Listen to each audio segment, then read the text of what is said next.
समितीच्या बैठकीमध्ये ही बैठक निवडणुकीनंतर ज्या नवी मुंबईच्या शहरामध्ये ज्या विकास कामं होणार होती त्या विकास कामं ची बैठक आज ही पहिलीच बैठक आहे। या बैठकीमध्ये काही विषय जे 40 विषय होते ते छोटे मोठे, काही स्मशानभूमी सुधारणा करणे, काही या ठिकाणी रस्त्याची सुधारणा करणे, काही गटारीची सुधारणा करणे, काही पावसाळ्यापूर्वी जे साफसफाई होणं गरजेचं आहे त्या संदर्भामध्ये होते। त्यामुळं लोकांना अपेक्षित असणाऱ्या महानगरपालिकेच्या माध्यमातून जे विषय पेंडिंग होते, जे गरजेचे होते, आता म्हणजे लवकरात लवकर करणं गरजेचं आहे, त्या संदर्भामध्ये असे विषय आलेले होते।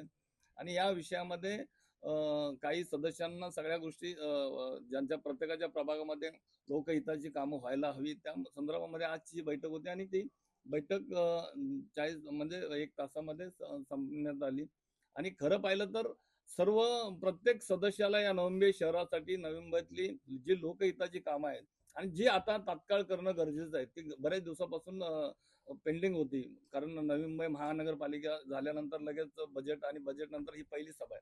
त्यामुळं या काही ज्या प्रत्येकाच्या वार्डमधले जी महत्वाची कामं होती ती लवकरात लवकर आपण या ठिकाणी येण्यासाठी प्रयत्न करतो आणि आज आले।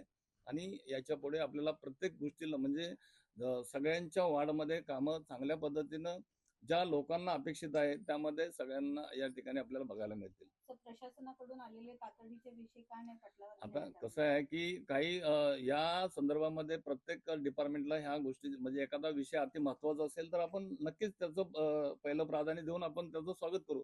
परंतु काही विषय नंतर सुद्धा 4-8 दिवसानंतर दुसऱ्या बैठकीला काही फरक पडणार नाही, परंतु ती जी सवय लागते की बाबा प्रत्येकाने तातडी घ्या, कारण आम्हा सर्व सदस्यांना मला सुद्धा की त्या कुठल्या विषयाचं त्या आम्हाला त्या गोष्टीचं पूर्ण माहिती घ्यायला हवी, काम कशाचं कुठलं काम आहे काय आहे, तर हे काही डायरेक्ट जर आपण घेतले तर काही सदस्यांना किंवा त्या सर्व गोष्टीची माहिती होणं कोणतं काम आहे, कशा पद्धतीचं काम आहे, ते वेळेत पावसाळ्यापूर्वी होईल की नाही होईल, या सर्व गोष्टीचा चर्चा करण्यासाठी की तातडी न घेता रेग्युलर विषयामध्ये विषय यावे।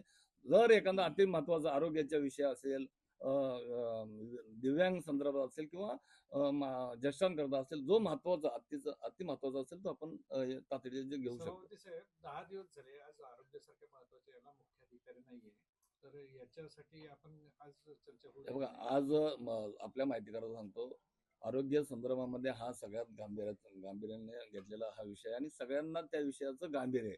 त्यामुळं सर्व जे खालची टीम काम करते लवकरात लवकर ते सुद्धा आपल्याला अधिकारी बघायला मिळतील आणि जी सिस्टम खाली काम करते त्यांना सगळ्या गोष्टीची सूचना देण्यात येईल आणि काम आपल्याला चांगल्या पद्धतीने सुरळीत बघायला मिळेल। माजी महापौर बोलत असताना काही खंत व्यक्त करण्यात आली जेवण सुधारांकडून आणि त्यावेळेला बोलताना सभागृह नेत्यांनी त्यांचा माईकच बंद केला, म्हणजे तुम्ही सगळ्यांचे माईक बंद करण्याचं काम नाही, असं काही झालं नाही किंवा असं काही होणार नाही।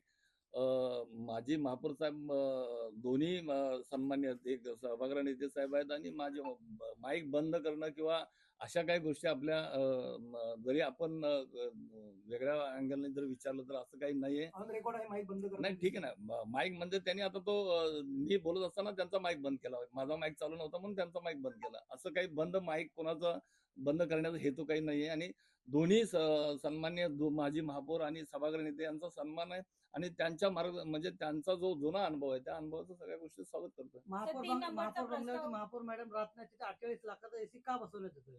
आपल्याला माहिती करायला सांगतो की 20-22 वर्षापूर्वी जो त्या ठिकाणी एसी बसवलेला होता, आता त्या वारंवार जर बिघाड होत असेल तर चांगले आता हे आपलं या ठिकाणी आता सगळे नगरसेवक आले आहेत आणि आता पहिलं प्रशासन काम पाहत होतं, आता सगळी बॉडी काम पाहते। त्यामुळं यावेळेला 22 वर्षांनंतर एखादी यंत्रणा जर खराब झाली असेल तर त्याला त्या ठिकाणी नवीन बसणं गरजेचंच आहे।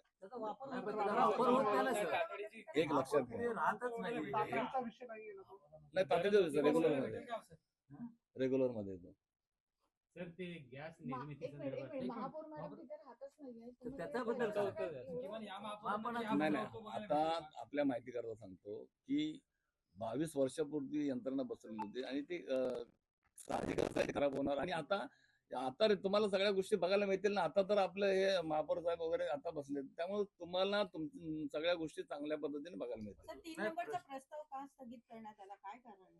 याच्यामध्ये पेन्शनच्या संदर्भामध्ये हा या सर्व कर्मचाऱ्यांना विश्वासात घेऊन राष्ट्रीय पेन्शन योजना आणि इथली रेग्युलर याच्यामध्ये सर्व लोकांना त्यांच्या पद्धतीनं कशा पद्धतीनं त्यांना काही गोष्टी जर त्याच्यामध्ये त्रुटी राहतील तर त्या सर्व गोष्टीचा विचार करून कर्मचाऱ्यांना विश्वासात घेऊन आपण त्या संदर्भामध्ये विषय पुढील लवकरच आपण तो विषय घेणार आहे, कामगारांच्या हिताचा घेणार आहे. आज एवढे सर, महत्वाचे विषय आले तर सदस्यांना आणि पत्रकारांनाही किमान यापूर्वी स्ट्राईक समितीचा अजेंडा 3 दिवस 4 दिवस आधी मिळायचा, त्यांनाही त्याच्यावर सखोल अभ्यास निरीक्षण करता येते.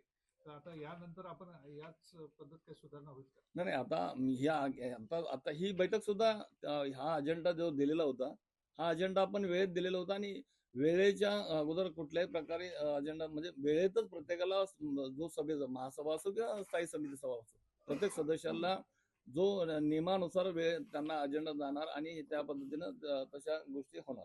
सर, गॅस वंडर निर्मिती- स्पार्कवर पुन्हा एकदा करोडो रुपये खर्च करण्यात येणार आहे.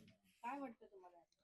कसं आहे, वंडर पार्कमध्ये आपण या ठिकाणी या नवी मुंबई शहरामधल्या सर्व रहिवाशांना एक वेगळं त्या ठिकाणी सुट्टीच्या पण दिवशी एकाच उद्यानावर परत परत वेगवेगळ्या नाही, पुन्हा माध्यमातून आता खर्च- आपण म्हणजे आपण ते ज्या कॉन्ट्रॅक्टरला गेलो होतो त्याच कॉन्ट्रॅक्टच्या माध्यमात जे खर्च होत होता तो त्याच्या आलेल्या इन्कम मधून त्याचं ते हे म्हणजे पूर्ण त्याची प्रक्रिया होत होती. आता आपण त्याच्यावरती काय सुधारणा करायच्या का या संदर्भामध्ये आपल्याला ही सूचना आली होती, परंतु अजून शहरातल्या नागरिकांकरता अजून काय सुधारणा करता आली तर आपण करू शकतो. सर, डम्पिंग ग्राउंड होते गॅस निर्मितीचा जो प्रकल्प आहे तो काय कशा स्वरूपाचा असेल, किती खर्च आहे, पालिकेला काय फायदा असणार आहे? आपल्याला या ठिकाणी जो डम्पिंग ग्राउंडच्या संदर्भामध्ये जो आपला विषय जो आहे त्या संदर्भामध्ये आपण जो या महापालिकेच्या दृष्टिकोनातून आपण चांगल्या पद्धतीनं या शहरासाठी येणाऱ्या सर्व घनकचऱ्याच्या बाबतीमध्ये चांगल्या पद्धतीनं प्रक्रिया करून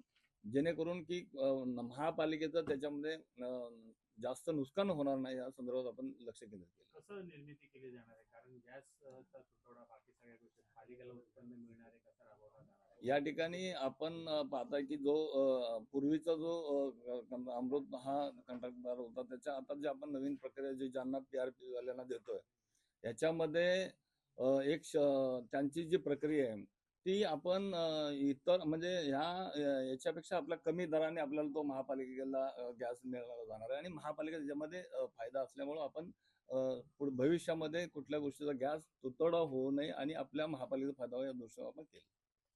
धन्यवाद. धन्यवाद.